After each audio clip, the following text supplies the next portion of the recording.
What up, guys? Your boy Quake back with a brand new episode of the Diverse Mentality Podcast, number 371.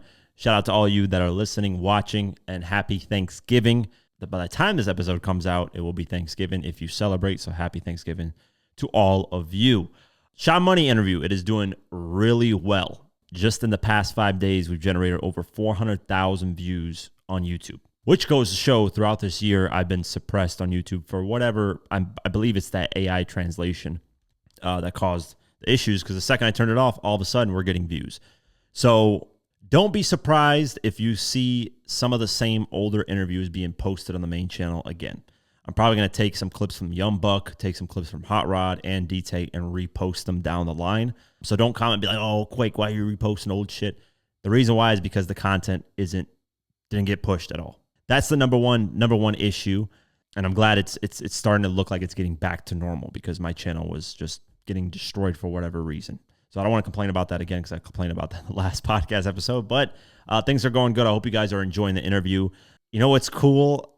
I don't want to say anything, but there's something down the line that you guys are really going to like in terms of interviews. And yeah, I just can't say it, but let's just say it's very, very dope. Yeah, I'm not going to say anything. I'll have to keep my mouth shut. I can't say anything. I'm the type of person I'm just tempted to be like, blah, but I can't. Just give me a little time. I am working on a documentary that's going to be out pretty soon here. I'm probably going to release it December 1st, honestly, just to have content out for December. Not that it's anywhere near done anyways. If I wanted to release it today, I couldn't, because it's not done yet, but it will be out by December 1st. That's my plan. That's the exact date. It's a very cool documentary. It's going to be like 15, 20 minutes, and it's transformed into something that really, it started out with this idea that I thought was really interesting that nobody talked about, and then it led to like a little broader thing. So now I've kind of expanded it, so it might end up being longer than 20 minutes. I don't know. The original idea of the documentary would have probably been 10, 15 minutes at max, but now it's kind of expanded to potentially being 25, 30 minutes. I don't know. I'll have to see as I'm editing and doing stuff. We'll have to see where it ends up, but it is a very cool thing that nobody's ever talked about, which I like. I like talking about stuff that people don't really talk about. But yeah, so on X, Twitter, we are getting insane numbers with the interviews that we are dropping. Even D-Tay did insane numbers. Hot Rod did like 100,000 on one clip in views. Buck did the same. Sean Money did 300,000 views in 24 hours on X. So we're starting to get momentum on there too. So if you don't follow us on X, aka Twitter, follow us there. It's Diverse Mentality. The only thing that's missing is the I, because there's a character limit in the username, which sucks, because I wanted to write out Diverse Mentality, but unfortunately they don't allow that many letters in the username. So check us out there, and every other social media, Snapchat, all that stuff. We're killing it over there. Let's get into the news. But before I get into news, I want to say in the next episode, my goal is to rank Kanye West's albums from worst to best.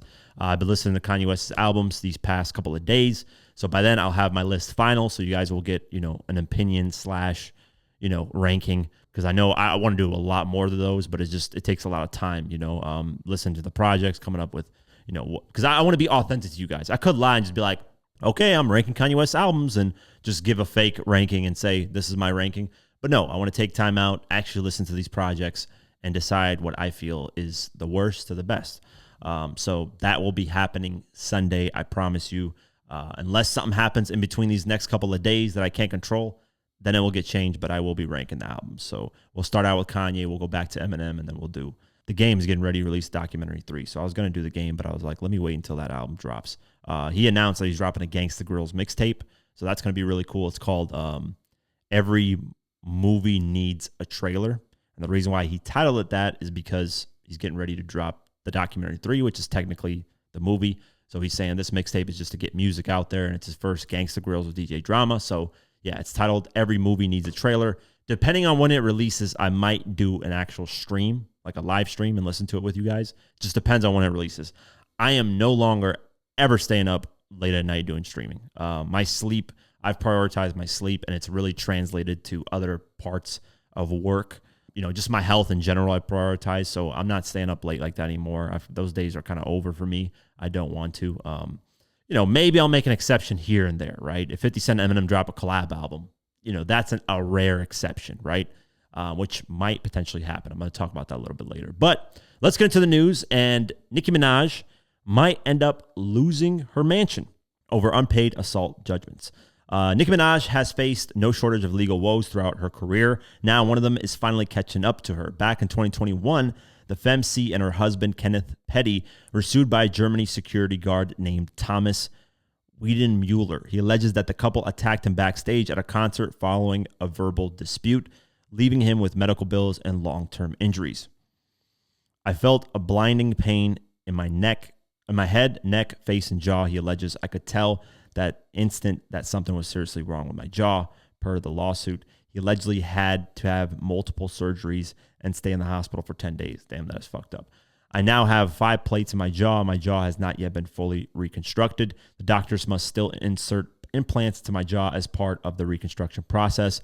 In the interim, the doctors have inserted donor bones from a deceased person into my mouth in order to preserve space for the future implants, he alleged in a sworn statement.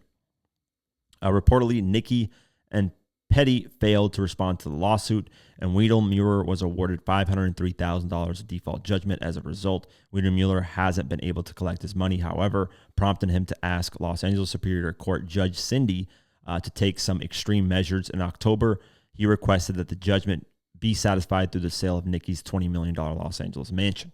Yesterday, Rolling Stone reported that the judge intends to grant his request. My tentative is to grant this, she stated during a hearing this week. I just want to make sure we're getting it right. From there, Judge Pionauka said that all the court is waiting for is a statement from Bank of America that shows how much of Nicki's mortgage she's already paid.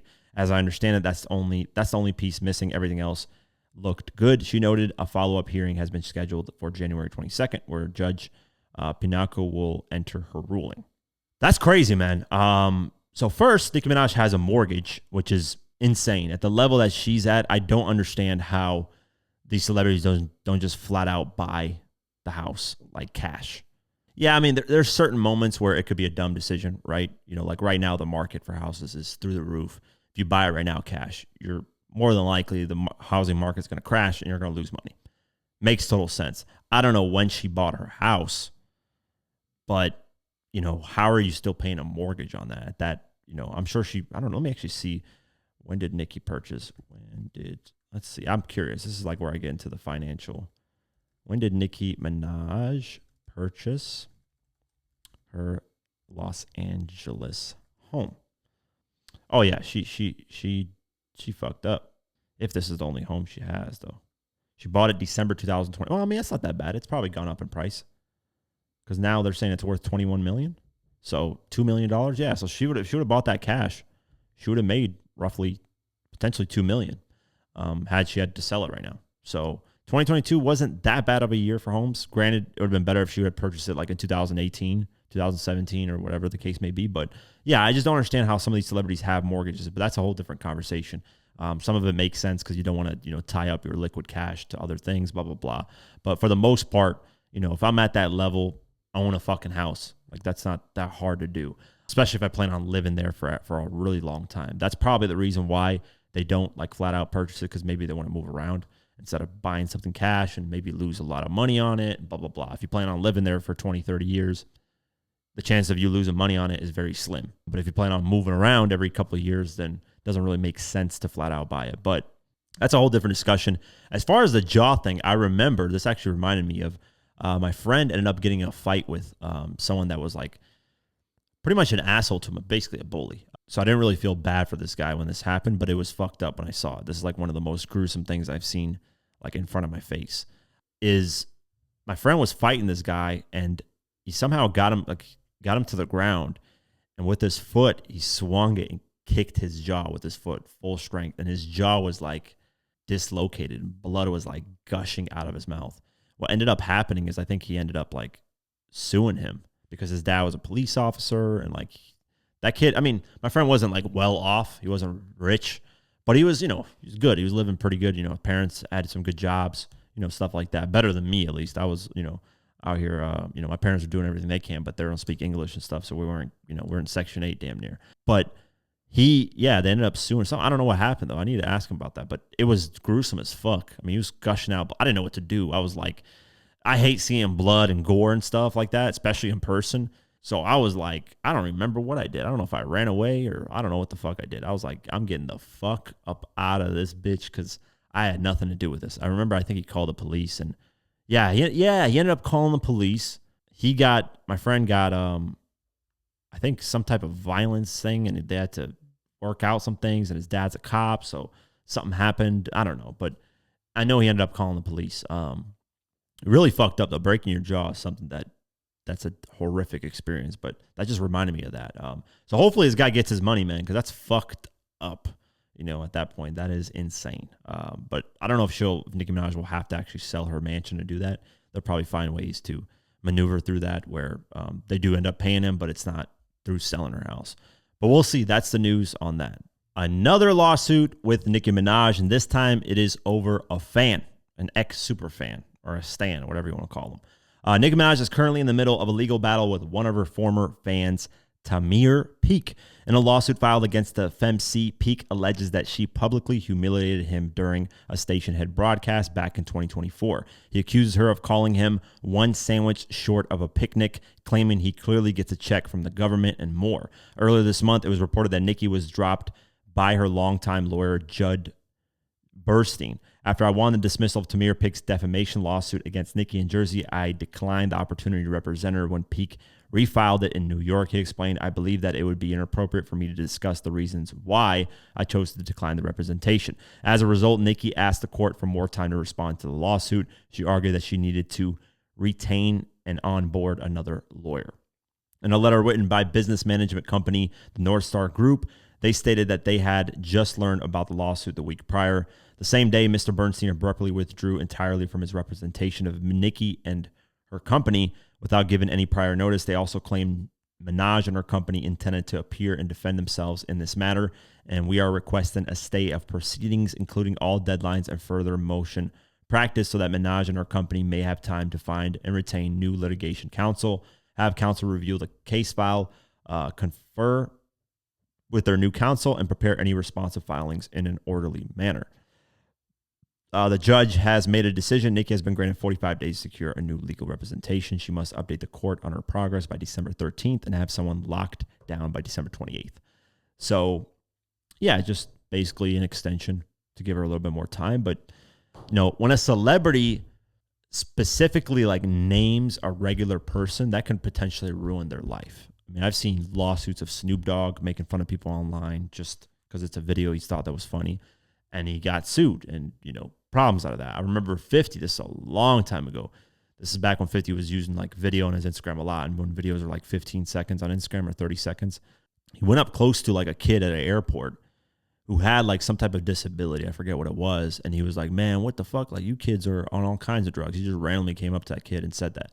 It spread like wildfire. 50 had to apologize. 50 gave, I think he visited the kid, gave the kid some money, and then gave donations to that cause of whatever the disease or the disability is. I forget.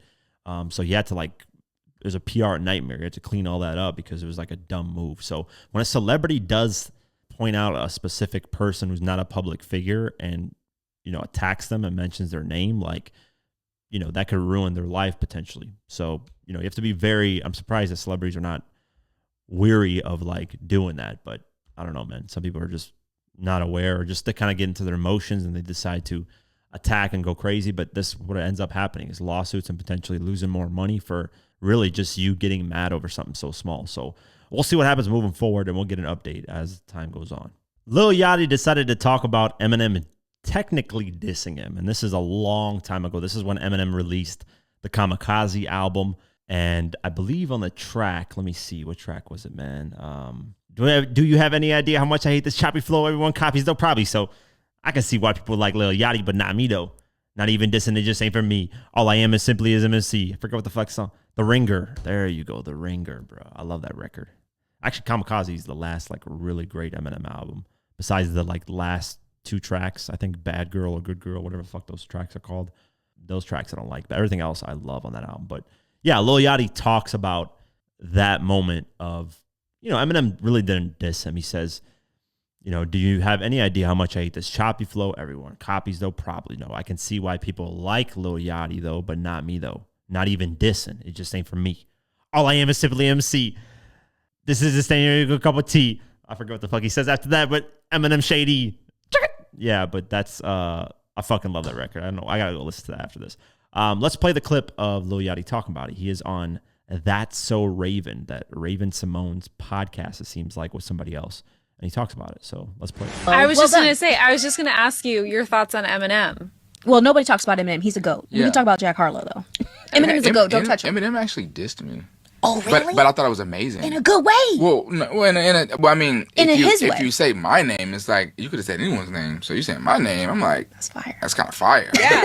Is Eminem dissing you? I was like, man, you could have you could have said anybody. You said me? That must mean I'm like, am I on top of the nobodies? Did he give you a 16? There you go. No, it was just like, I understand why people listen to Lil Yachty, but it's not for me, though.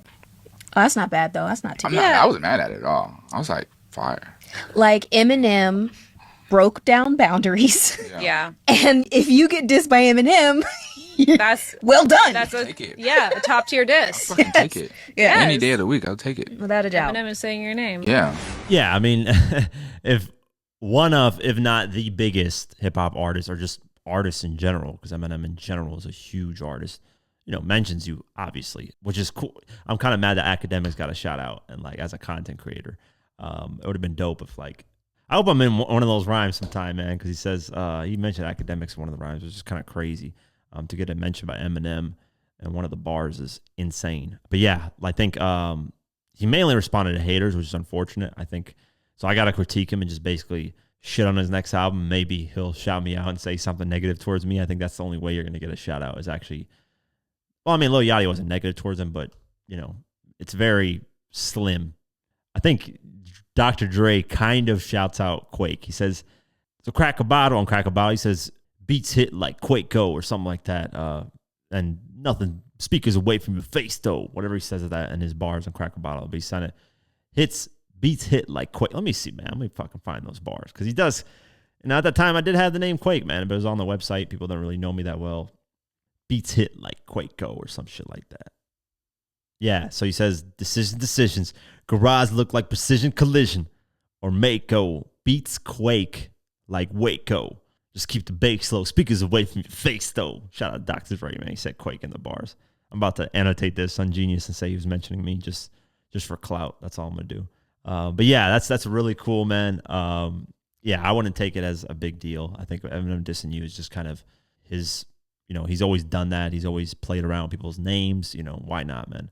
So I'm glad that Lil Yachty had a more cool approach to it. But yeah, I hope we get a Kamikaze too, man, down the line. That'd be really cool, man. I know Eminem's getting older, but let's talk about this. Paul Rosenberg, US Weekly. Eminem is like in another like kind of lawsuit. Not a law, I think a lawsuit. Let's see here. Let me find this actual article where Paul Rosenberg talks about Eminem having multiple projects that he's working on. So let's actually talk about this. Let's see. Celebrity news. Who uses US Weekly? Like, still, it's just crazy. Some of these outlets are so old and outdated. It's really, really like surprising that there are actually visitors like of these type of websites. At this point, if you're not getting your information from like independent media, you're getting tricked. Let's just say that you're getting lied to in a lot of things. Because right now, not to say that all mainstream media is like bad, but a lot of mainstream media is bought for and paid for by companies, so they're not really telling you the full truth, especially like when it comes to how do I say, like politics. There's a lot of bought out things. What is it, that Campbell's guy that talked about Campbell's soup being he's one of the higher ups at Campbell's, and he was like, I don't eat this shit, it's for poor people, it's a 3D generated meat, whatever he said, and he basically just shitted on his own product. Big news outlets aren't going to report. If they do report on that, they're not going to really down talk the food, because the food companies are paying these people. It's clear as day. The ads that come in between, those are the companies that are paying them. So why would they down talk the food? They'll probably say, oh, this is what this person said, but no, I have Campbell's. It's perfectly fine. the case, whatever the case may be. But the food is killing us, poisoning us here in America, at least. They did a study about 70% of the food in the groceries is bad for you to consume. 70%. So when you're going there, know that 70% is bad. It's very easy to tell. I mean, there's an app that you can actually scan food and it'll tell you what the ingredients are bad. But for the most part, like 80 to 90% of the ingredients in the food is horrible for you. Ultra processed, ultra processed like fast food, stuff like that. When you're going to get fast food, that's ultra processed. Processed is where something gets transformed, essentially. It's not as bad as ultra processed, but it's there. And then, you got your Whole Foods, and then you got, what's the other category? Whole Foods. There's another category, and then there's processed and then ultra processed. I forget what that other category is. Whole Foods is just like its original state. An apple being an apple. You know what that is. That's a whole food. There's nothing stripped of it, no fiber stripped of it, nothing. And then there's like the second process, which is like apple slices that are cut up and boxed. Like I forget what that's called. But yeah, regardless, I'm getting all off topic of this, but let me go to the Paul Rosenberg, what he says. So they're talking about this Gazelle Bryant and Robin Dixon claim Eminem demands special treatment as he accuses RHOP, which is Real Housewives of, I don't know what the fuck, Stars, of harassment, which is weird as hell. I don't know what the hell's going on here. I haven't kept up with this. But Eminem's longtime manager, Paul Rosenberg, filed a declaration as part of the motion. He said Eminem is presently working on new music for various projects, which requires his daily attendance with the people identified below. It is not only difficult and very expensive for him to be out of his studio at such times, but it will also put him behind schedule for various contracts, which have been promised by dates certain. The reality of Eminem's schedule is that he needs to be at his studio every morning to meet with people who rely on his presence when creating music. Failure of Eminem to appear in the morning at his studio can result in canceled appointments, an entirely wasted day for his staff, a very expensive loss of time and expense to Eminem and other parties. Rosenberg said the rapper's typical day, including as scheduled to occur on October 29th, includes working at his studio to create and record music, including with other recording artists with whom he collaborates, as well as multiple studio engineers, and he must work with their schedules as well. As the music currently in production approaches completion, it is imperative that Eminem be at the studio during the next month, his manager said. He has appointments scheduled throughout November and December, which makes it both very difficult and expensive for him to attend a deposition in the month of November. So he's basically making it very clear that Eminem can't do the deposition at the time, blah, blah, blah. But yeah, that various projects, there's rumors that Eminem, because of the Hitman, I don't know if you guys saw the Hitman video game, has a free DLC technically of Eminem and Slim Shady, where you can go and you have to go find Slim Shady and assassinate him in the game, right? So people are speculating that potentially there could be a deluxe version of the death of Slim Shady, because in the game you're assassinating Slim Shady, killing him. So the death of Slim Shady could have a deluxe version where it's a second part coming out, which Eminem did, because Music to Be Murdered By came out, and then like 8-9 months later he dropped a deluxe version of that. So we could see a Death of Slim Shady deluxe, which would be a little, not late, because it's been about a little bit over a year now. So if he does that, it'll be that. But he said various projects. So just know, you guys heard it from me first. I said it on Twitter long ass time ago. There is an Eminem and 50 Cent collab album coming. I don't know when. I don't know titles. I don't know songs. I don't know shit else. All I know is I have a source, and this source has been accurate multiple times when it comes to Eminem and 50 Cent stuff, especially Eminem. I mean, he called out a lot of things way ahead of time. I mean, he knew the Dr. Dre and Snoop Dogg Missionary album. He knew that 50 would be on there alongside Snoop Dogg and Eminem and Dr. Dre. They have a collab track. He knew all that way ahead of time. He said, this is what's going to happen, blah, blah, blah. And I was like, okay, makes sense. And it happened. He's called out a lot of things. He's only missed, I think, once, man. And I've known this guy for 13, 14 years now. So could it get scrapped? Potentially. But I wholeheartedly feel that there is an Eminem and 50 Cent album coming in 2026. Like, it could come in these next 2 months. Or, I mean, we're in November already. It could come in December. I don't know.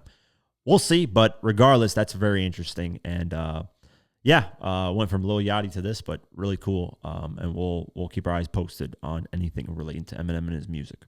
T-Pain decides to call out DJ Khaled and basically no loyalty in the music industry, which is interesting. So T-Pain went off on DJ Khaled during a recent interview with Shannon Sharp. I don't know why everybody's going off on these Shannon Sharp interviews. Ever since Cat Williams, people just go to this guy and just start saying whatever. But he basically says, fuck DJ Khaled. So let's play the clip. I'm going to play as much as I can because of copyright. So it is a fairly long clip.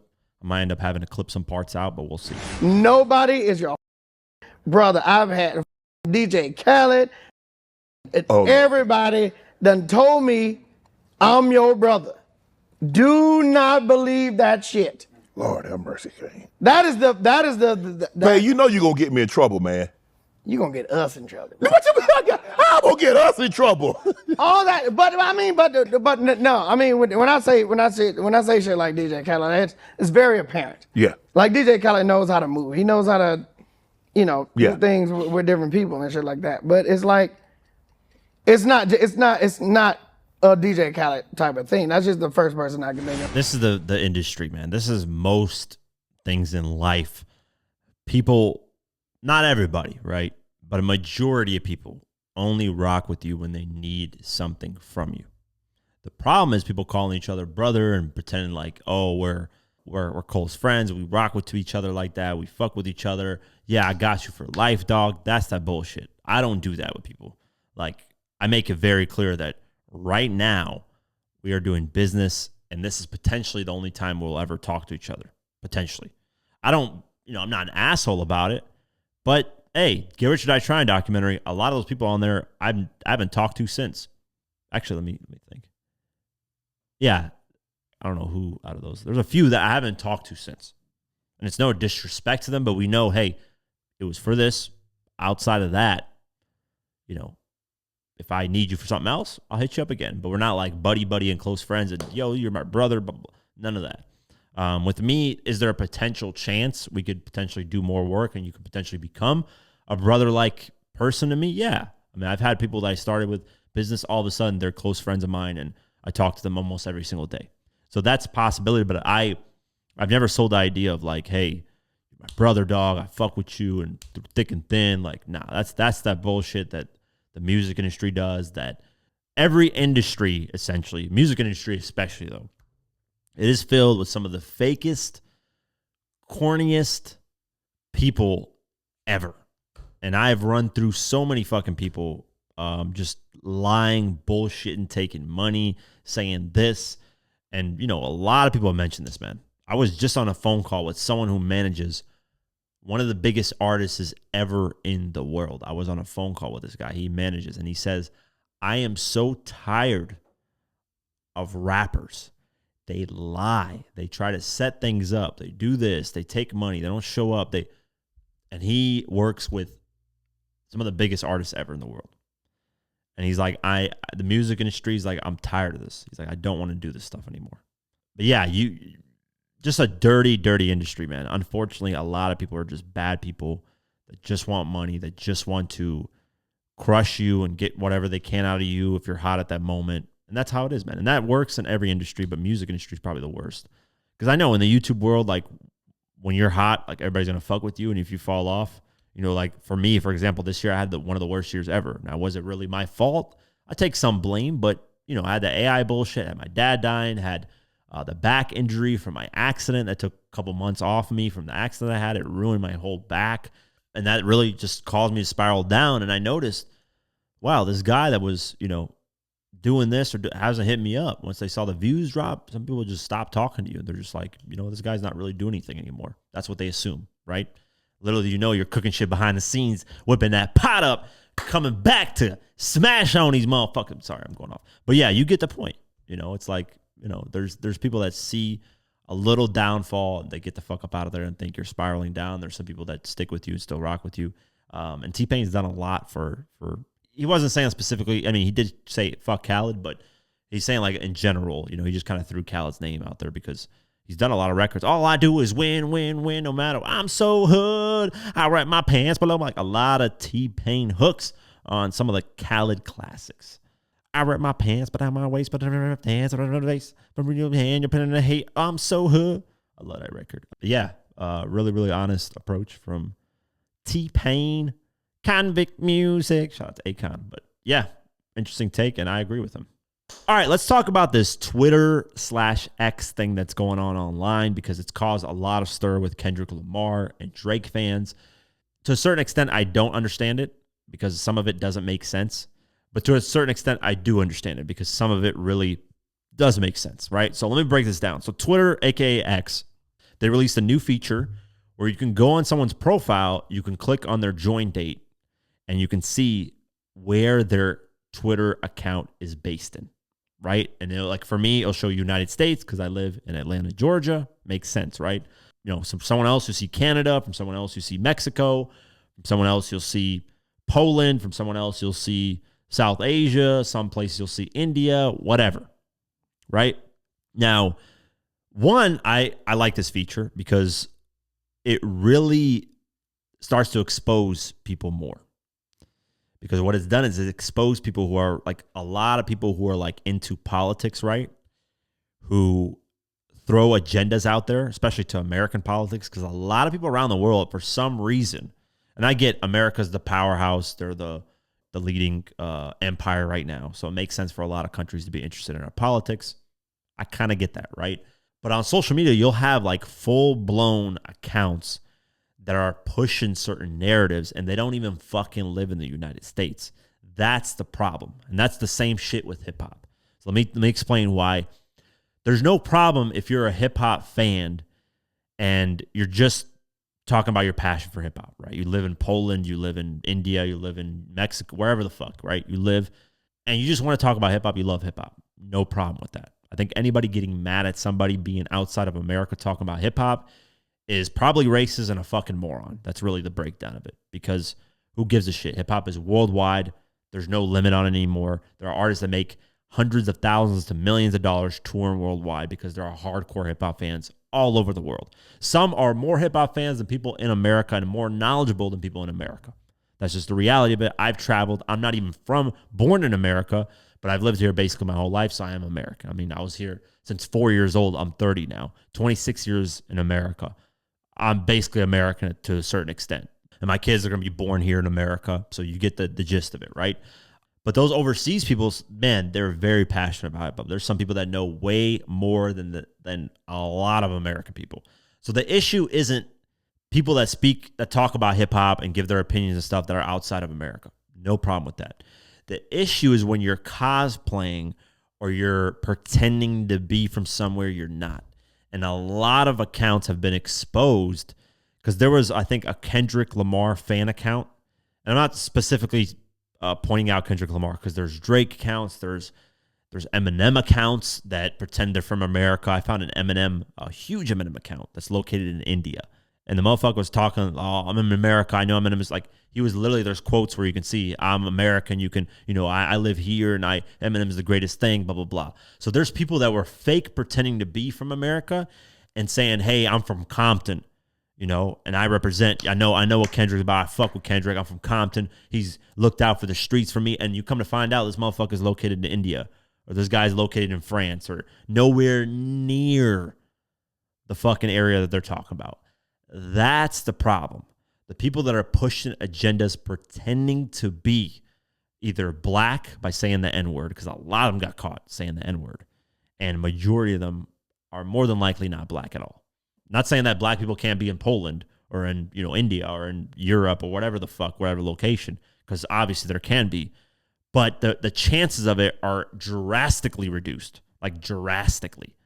With that being said, a lot of pages started getting exposed and started getting called out saying, hey, you live in this fucking area and you're talking like you're from America. You've tweeted, hey, I'm from America. I'm from Compton. I'm from this area. I'm from that area. I know hip hop. I'm from New York, Queens, whatever the case may be.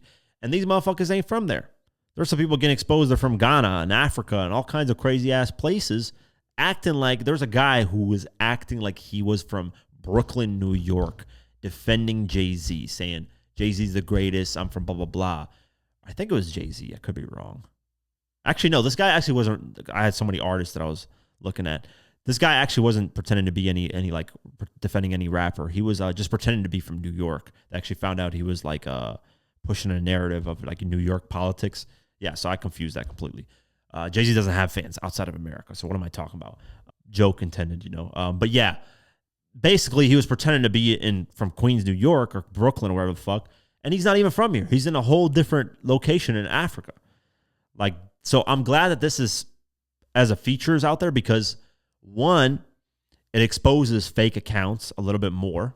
Doesn't really expose them because there's like fake AI girls that are located in India. It's like, what the fuck's going on? White girls, that are not clearly, some guy that's there behind the page scamming people. Two, what needs to happen to moving forward is AI content.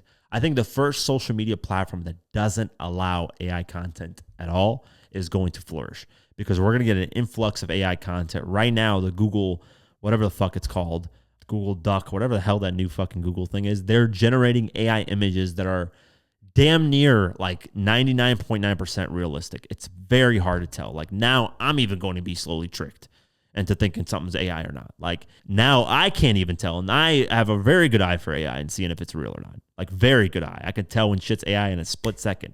People right now are getting tricked. When this shit comes out and it's not a paid feature, it's free because right now it's a paid feature. This shit is going to destroy things.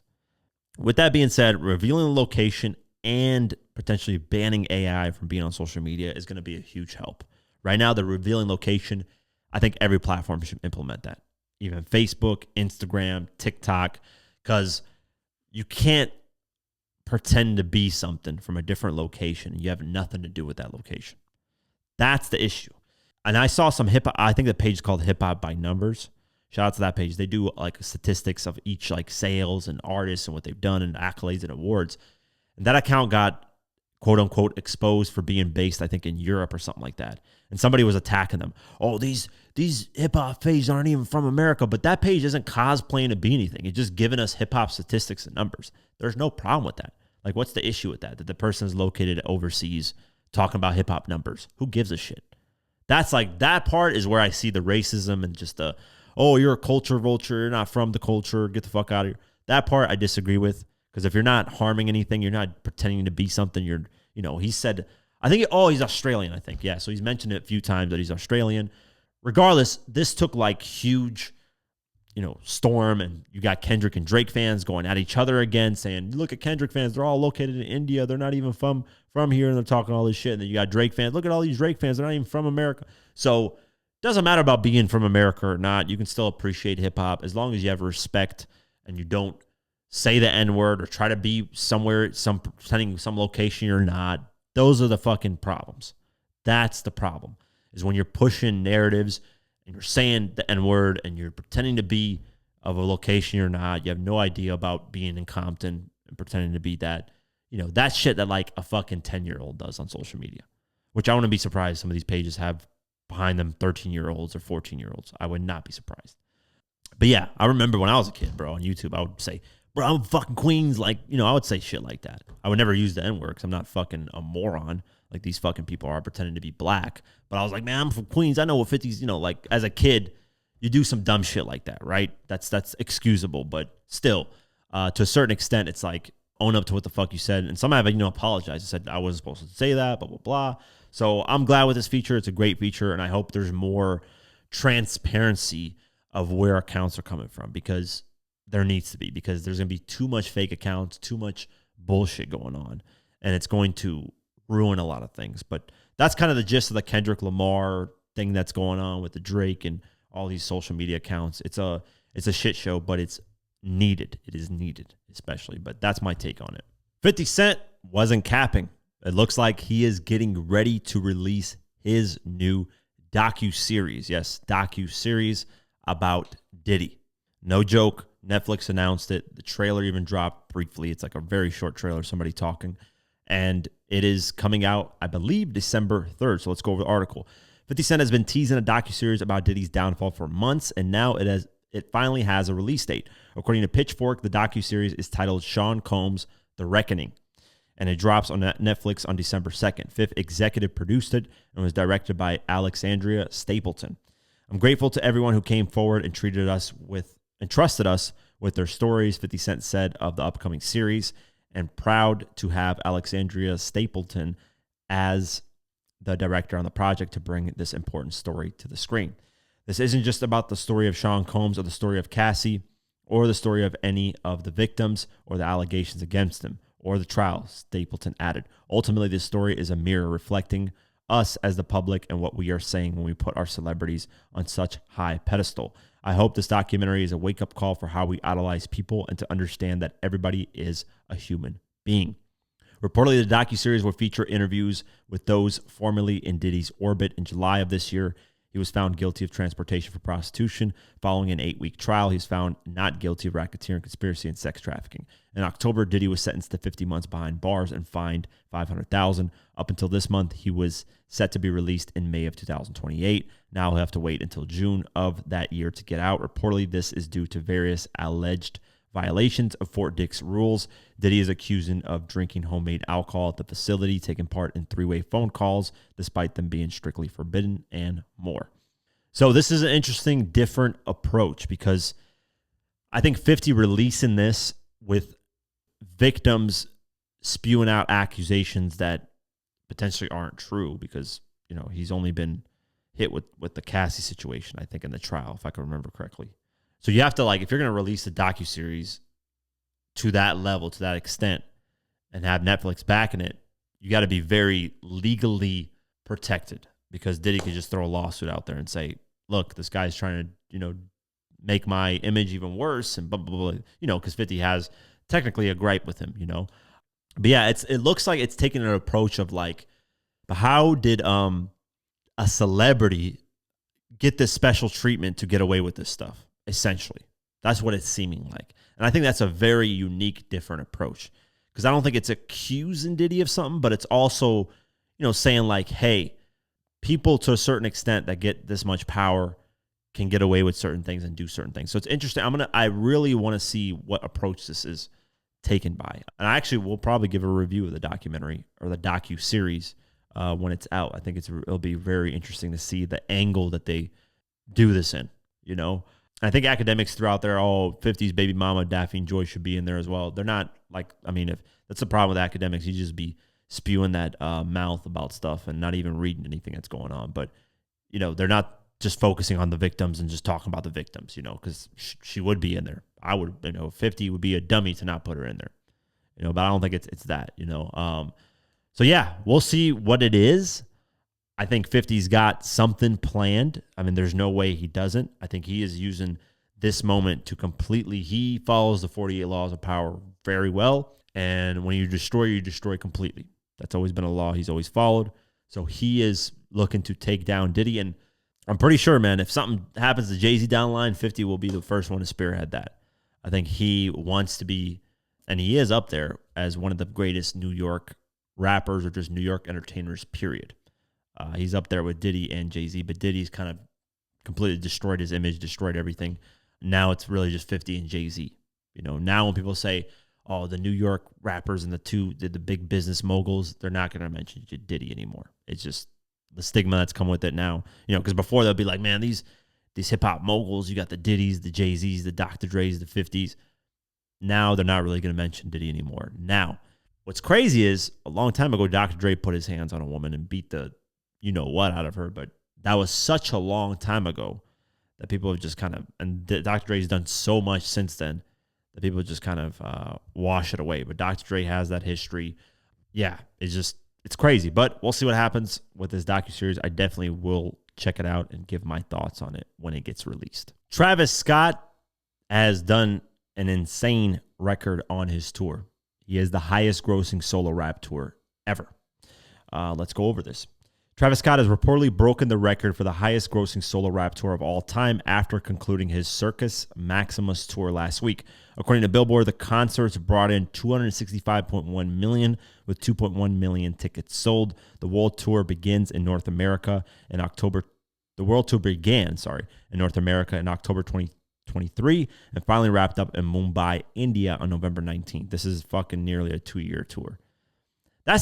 hold on, I'm going to talk about this a little bit later. The show spanned 20 countries across 6 different continents. Over that time, Scott brought out a number of high-profile guests that included Kanye West, Tizo Touchdown, Young Lean, Don Toliver, Sheck West, Babyface Ray, blah, blah, blah, blah, blah. The Circus Maximus Tour also marked Scott's first concert tour in several years following the fatal crowd rush at his Astroworld Festival in 2021. At least 10 attendees died as a result of the tragic incident. Yes, rest in peace to them. And yeah, I still got issues with Travis Scott over that. Travis Scott announced the Circus Maximus Tour in support of his 4th studio album, Utopia, which dropped in July 2023.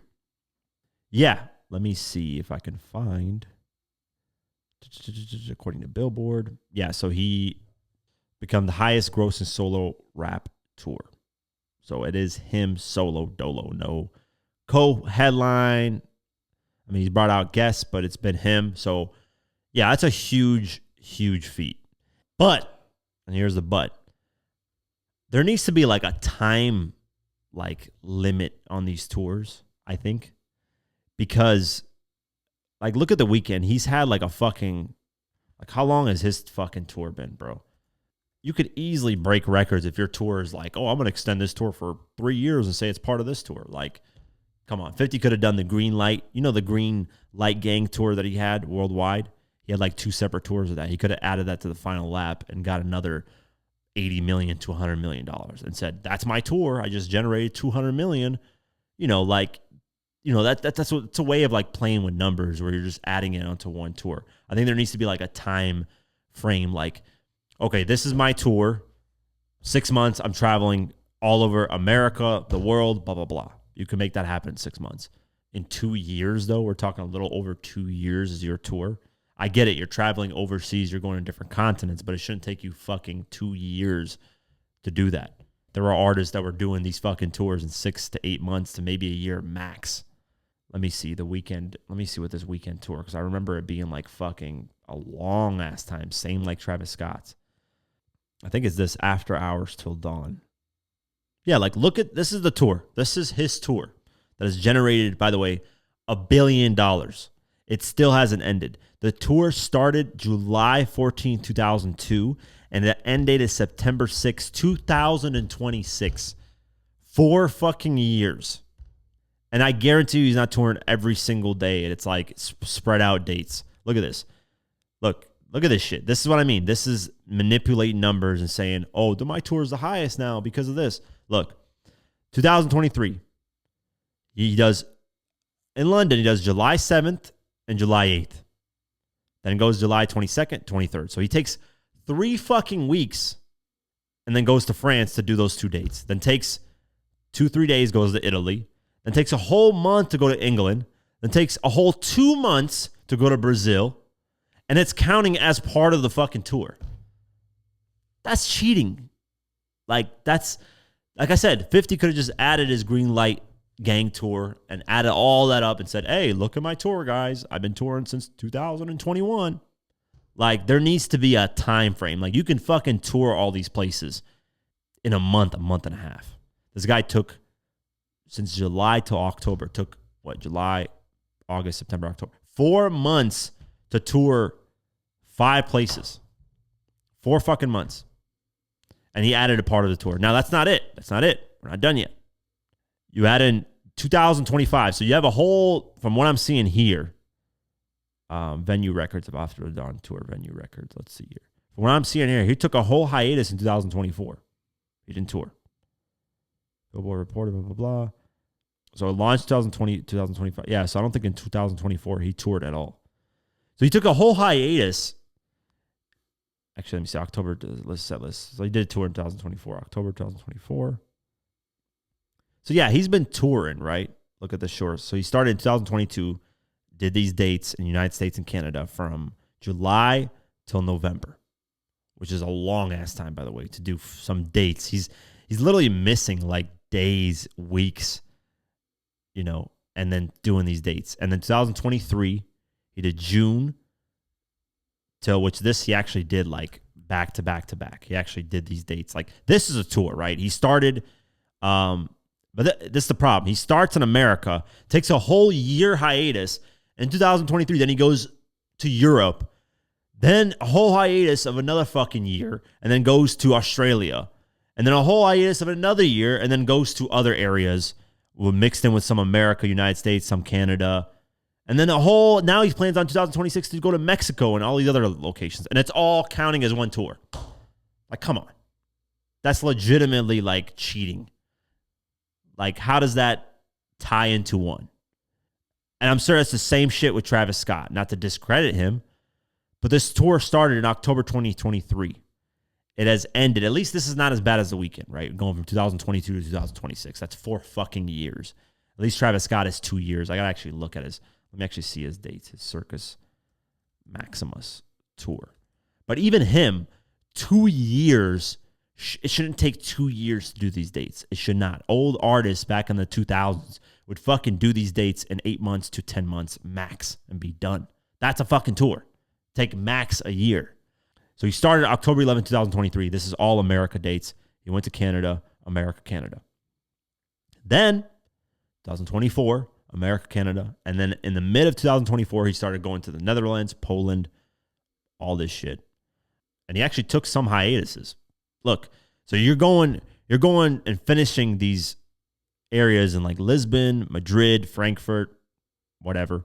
You take a whole month off, and then you do these other dates, September, then October, which I guess I give him a little bit more leeway, Travis Scott, because he's actually, and then you got 2025, and 2025 is the messed up one. He starts in April, does like 2 dates in April, 2 dates in May, skips all the way to August, does 2 dates there, skips all the way to October, does 4 or 5 dates there, skips, well, not really skips because the next month, November, and does 4 dates there. So 2025 was kind of all over the fucking place. And that shouldn't count.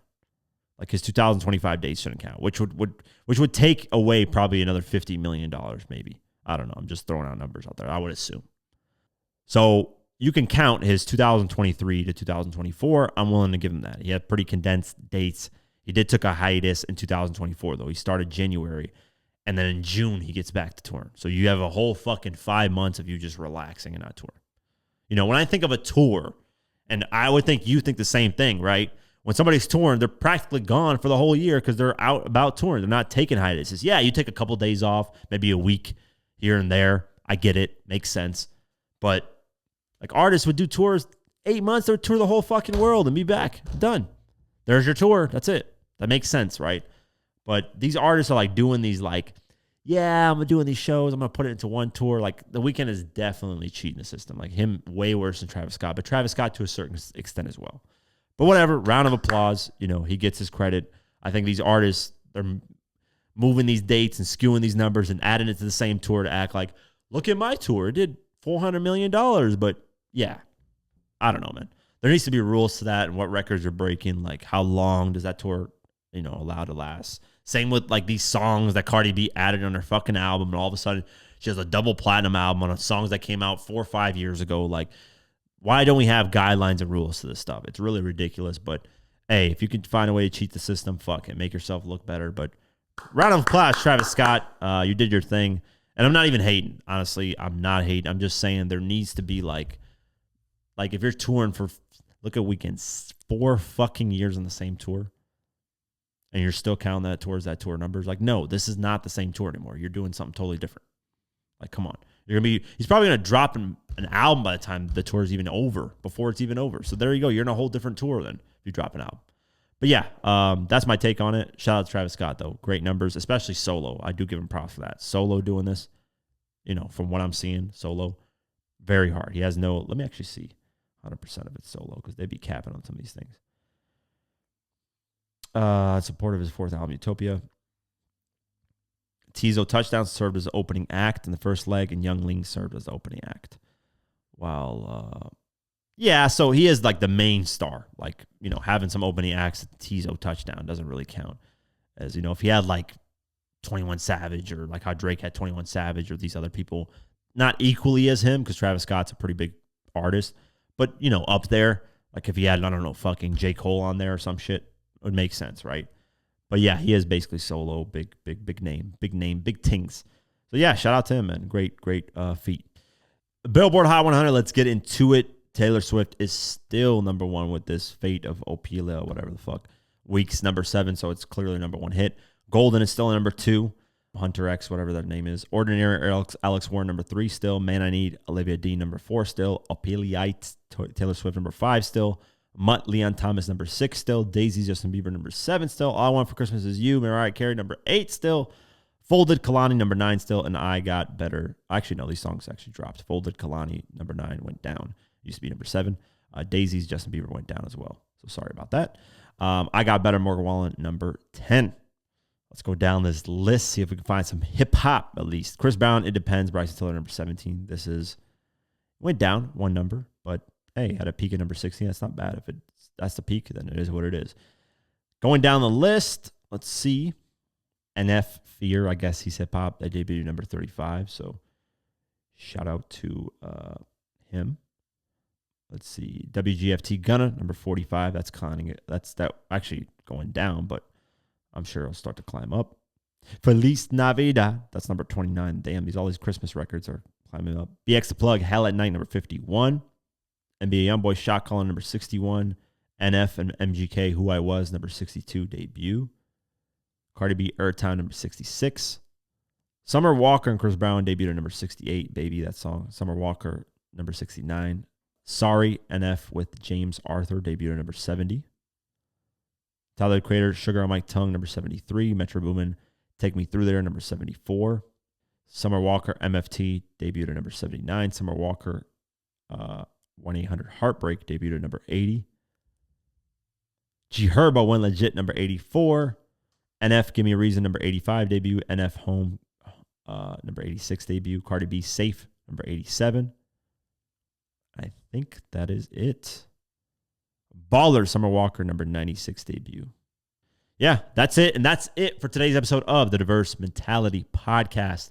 Of course, appreciate you guys. As always, stream on Spotify, Deezer, Pocket Cast, YouTube. Be on the lookout. New documentary coming very, very soon. And keep supporting, man. The main channel, it's a Shaw Money interview. Really dope feedback. So keep supporting, showing love. I appreciate you guys. As always, have a happy Thanksgiving if you celebrate. And have an amazing night, day, whenever you listen to this. And peace.